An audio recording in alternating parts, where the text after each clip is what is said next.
In this video, I am going to be comparing the difference between an overview and an introduction for the writing part of the exam. Now, in my previous video, I spoke about the introductions and the overview. So let's take a deeper look at both with some examples. So in task 1 for the academic test, you need to clearly write about the general information in the graph or in the map or in the chart that you are given. It also doubles as a conclusion. Remember, you're not writing a conclusion at the end of task 1. And in our overview, we are not including any specific information. For this part, you can expect to write between 30 and 50 words. All right, so let's take a look at an example. Here we have a pie chart, and the task itself, the statement itself is, the pie chart shows the amount of money that was spent on a children's charity located in the USA, spent and received in 1 year, 2016. And then you've got two pie charts, right, that you have to look at. So the most important thing that you're going to do here is you're going to isolate the most important information, and that is going to go in your overview. But let's look at a quick paraphrase of that statement. The pie charts show the amount of revenue and expenditure in 2016 for a children's charity in the USA. So I've paraphrased the statement, but I've used the vocabulary in the pie chart. So I've actually used revenue and expenditure. I didn't even have to come up with it. All right, and that's a very good, solid, paraphrased start to my writing task. Now let's look at the overview. Now with the overview, remember that you've got to pick the most important information, and we've already done it. There's revenue and there's expenditures, and that is the information that I'm going to put in the overview without adding any extra data. We like to start with the word overall. You can use it in all of your tasks if you want. Overall, it can be seen that donated food accounted for the majority of the income. So we're talking about the revenue, while program services was the largest expenditure. The total revenue just exceeded the annual outgoings. This is a little bit extra that I've added, but it's not necessary. The differences here is that we've got two of the most important features. Those two I'm going to be able to write quite a lot on because there's a lot of information in the tasks, in the charts. So I've chosen them specifically, right? Rather than going into the specific features. If you go into the specific features, you are going to find yourself with very little to write about because they're not that important. Okay. The other things that you want to consider is the linkers.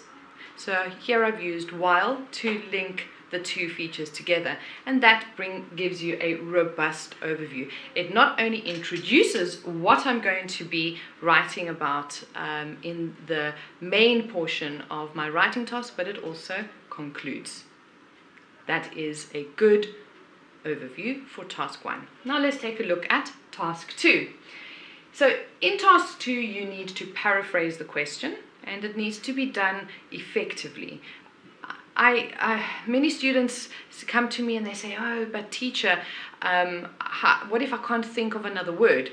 That's okay. You don't always have to think up a new word. Sometimes it is just in the manner of changing the word order of your sentence. So here, for example, if you looked, it said received in 1 year, 2016, and here I changed it in 2016 for a children's charity. So if you can't come up with the vocabulary, just change the word order of the statement, and the examiner knows that there are certain statements that are quite thin in vocabulary and you can't find the vocabulary, or it doesn't even exist. They know that.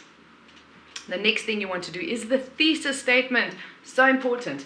This answers the question, basically. It tells the reader what your position is on the essay, for example, what your opinion is, and tells the the examiner what you're going to be writing about. Now, it takes the place of the hook that one writes about when we do creative writing. You don't need to do that in the writing task. You don't need to build suspense. You just need to tell the reader, the examiner, what they are going to expect in the main part of the task.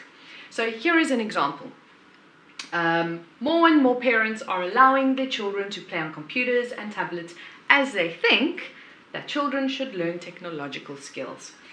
Do the advantages of this development outweigh the disadvantages? So the key part that we need to remember here is that technological skills is not something that you need to be writing about, because it is not a fact. And the biggest mistake that the students will do on this particular task is that they will write about the advantages and disadvantages of technology. That is not the question. The question is whether it is good for parents to allow children to play on computers or not on technological skills. So it has become common to observe children spending significant amount of time on electronic devices such as computer tablets. This is the paraphrase, and my position is I am of the opinion that the drawbacks of this trend outweigh the advantages, and that is my thesis statement. So you paraphrase this part, the first part of your statement. You have to be really careful that you select the section that is fact, that is statement, not what is circumstantial. All right. And then you write your thesis statement. With regards to the overview and the introduction, just remember one thing: they are not interchangeable. You cannot write an introduction for task 1 and an overview for task 2. They belong on the separate tasks of the writing examination. And over and above all of it, you need to always practice as much as possible. In fact, a really good method to practice overviews and introductions are to write only overviews and introductions. So find yourself a couple of example questions for both task 1 and task 2 and write just that until you feel confident that you're able to write a robust overview and introduction for your writing tasks.